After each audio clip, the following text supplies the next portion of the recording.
ہاں ہاں، مسلم شریف کی حدیث بڑی رکت انگیز ہے میرے بھائیوں، میں نے اپنے کربلا والے ریسرچ پیپر میں بھی ڈالی۔ صحیح مسلم میں کتاب الایمان چیپٹر میں 321 نمبر حدیث ہے، مجھے زبانی یاد ہے، اس پہ میرا کلپ بھی ہے، عمر بن عاص کی موت کے وقت گفتگو۔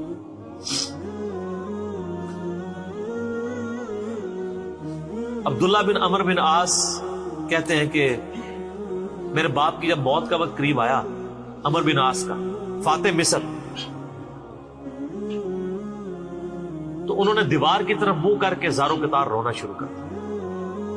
موت کا وقت قریب ہے، زاروں قطار رو گئے۔ تو میں نے کہا ابا جان، آپ تو نبی الاسلام کے اتنے مقرب تھے، آپ نے تو رومن امپائر کو گرایا، تو ان جنگوں میں یرموک میں آپ شامل تھے، آپ اللہ کے نبی کے صحابی ہیں، آپ کیوں رو رہے ہیں موت کے وقت؟ اور یہ بیٹا خود بھی صحابی ہے، عبداللہ بن عمر بن عاص، اور جلیل القدر صحابی ہے۔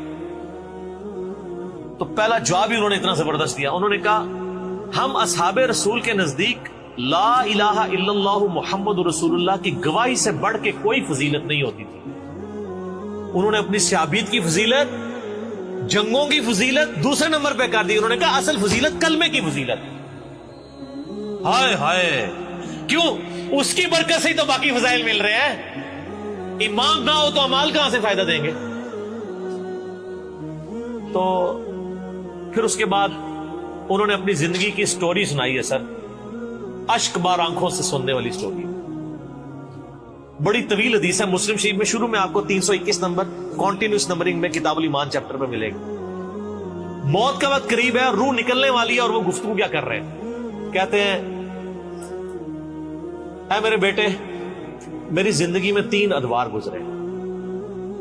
ایک وہ دور تھا کہ میں اسلام کا بدترین مخالف تھا، اور میری زندگی کی سب سے بڑی خواہش تھی کہ رسول اللہ صلی اللہ علیہ وآلہ وسلم مجھے کہیں نظر آئے تو میں ان کو قتل کر دوں، اگر میں اس وقت مر جاتا تو سیدھا دوزخ میں جاتا۔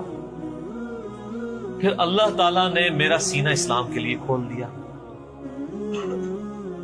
صلح حدیبیہ کے بعد خالد ابن ولید اور عمر بن عاص اکٹھے مسلمان ہوئے، یہ انہوں نے عمر سیریز میں یہ فلمایا بھی ایسی۔ تو اللہ نے میرا سینہ اسلام کے لیے کھول دیا، اور میں نبی الاسلام کے پاس ایمان کے لیے قبول کرنے کے لیے حاضر ہوا۔ آپ علیہ السلام نے اپنا دایاں ہاتھ آگے بڑھایا، میں نے بھی اپنا دایاں ہاتھ آگے بڑھایا اور پھر پیچھے کھینچ لیا۔ تو نبی الاسلام فرمایا عمر کیا ہوا؟ ہائے ہائے، عمر بن عاص کو تو پتا تھا میں نے جو کچھ کیا ہوا ہے، اور وہ واقعی پھر دل سے مسلمان ہونے آئے تھے، تبھی ان کو اپنے گناہوں کی فکر تھی۔ ان کا یا رسول اللہ پہلے مجھے گارنٹی دیں میرے پچھلی سارے اسلام کے خلاف کیے ہوئے کام معاف ہو گئے۔ آپ فرمایا عمر تجھے نہیں پتا، حج مبرور پچھلے کے سارے گناہوں کو معاف کر دیتا ہے، ہجرت کرنا اللہ کی راہ میں پچھلے کے سارے گناہوں کو معاف کر دیتا ہے، اور ایمان قبول کرنا پچھلے کے سارے گناہوں کو معاف کر دیتا ہے۔ 3 باتیں ارشاد۔ کہتے ہیں میں نے ہاتھ میں ہاتھ دیا، ایمان قبول کیا،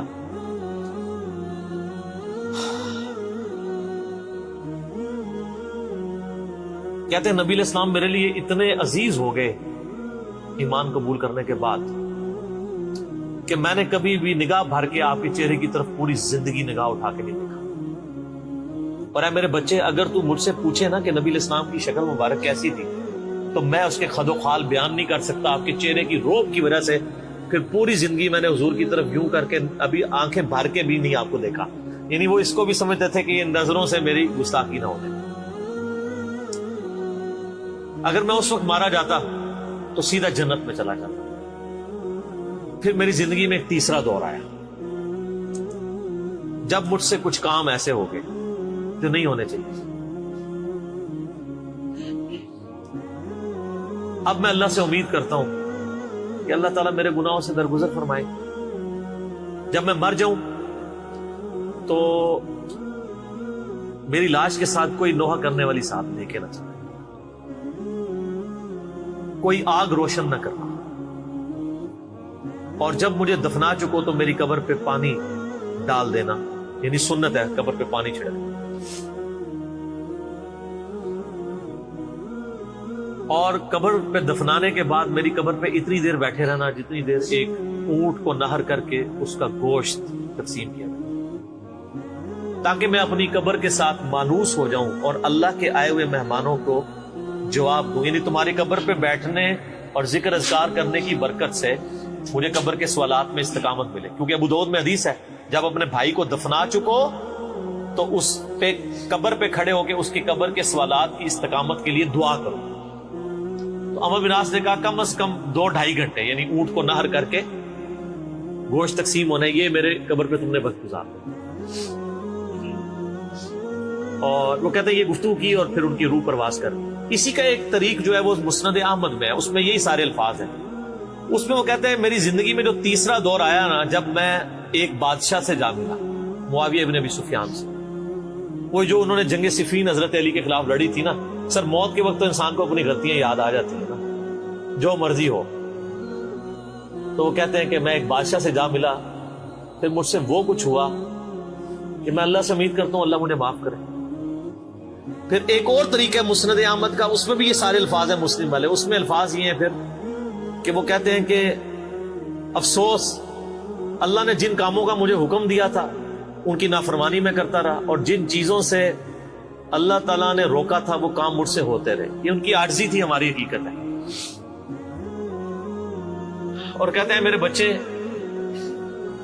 نبی علیہ السلام نے مجھے کئی جنگوں کے موقع کے اوپر مجھے عمارت بھی میرے سپرد کی,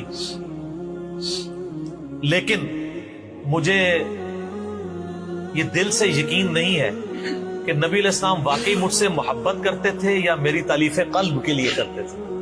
اور جو میں نے بتایا نا صحیح مسلم میں, مؤلفۃ القلوب, جن کو ایمان پہ پکا کرنے کے لیے کچھ پوسٹ دے دی, کچھ مال دے دیا, کچھ جانور دے دیے.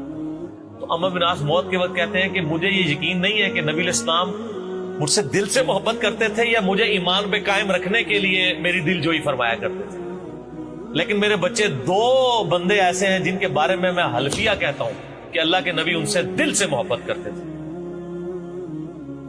ایک ابن سمیہ عمار ابن یاسر, عمار کو تو قتل کیا ہوا تھا نا صفین میں, قتل عمار تو پیچھا کرتا ہے نا پھر موت تک.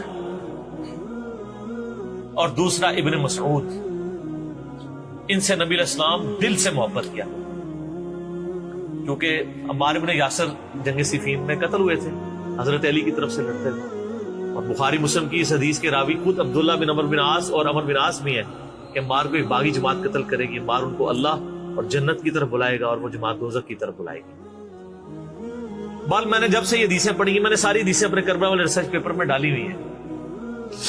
حضرت عمر بن عاص کے بارے میں میرا دل پھر بہت نرم ہو گیا کہ وہ آخری وقت میں ان کو چیزوں کا احساس ہو گیا تھا کہ ان سے چیزیں مس ہینڈل ہوئی, اور سب سے بڑی ان کی للائیت ہے کہ انہوں نے یہ چیزیں بیان کر دی اور مسلم شریف میں آ گئی. اور ہمیں ایک تو ہمارے اس مقدمے کو بھی تقویت ہوئی کہ ان سے چیزیں مس ہینڈل ہوئی, دوسرا ان کے بارے میں ہمارے دل میں اب میل نہیں ہے کہ انہوں نے اپنی اس غلطی کا اعتراف کر لیا. اور ظاہر ہے اللہ تعالیٰ مرنے سے پہلے ان لوگوں کو توفیق دے دیتا ہے. ان کی نیکیاں ان کے گناہوں پر یقیناً بھاری تھیں, اللہ تعالیٰ نے ان کی غلطیاں جو ہیں ان کے گناہوں کے صدقے معاف کر دی. ہم اللہ سے امید کرتے ہیں اور ان کے لیے خیر کی دعا کرتے ہیں, اور اللہ تعالیٰ سے دعا کرتے ہیں کہ اللہ تعالیٰ ہمیں بھی اپنی موت سے پہلے قبر و آخرت کی تیاری کرنے کی توفیق عطا فرمائے. اللہ تعالیٰ سے دعا ہے جو حق بات میں نے کہی اللہ تعالیٰ ہمارے دلوں میں راسخ فرما دے. اگر جذبات میں میرے منہ سے کوئی غلط بات نکل گئی تو اللہ تعالیٰ ہمارے دلوں سے دور کر دے, ہمیں معاف بھی فرما دے. ہمیں کتاب و سنت کی تعلیمات پر عمل کر کے دوسرے بھائیوں تک پہنچانے کی توفیق عطا فرمائے.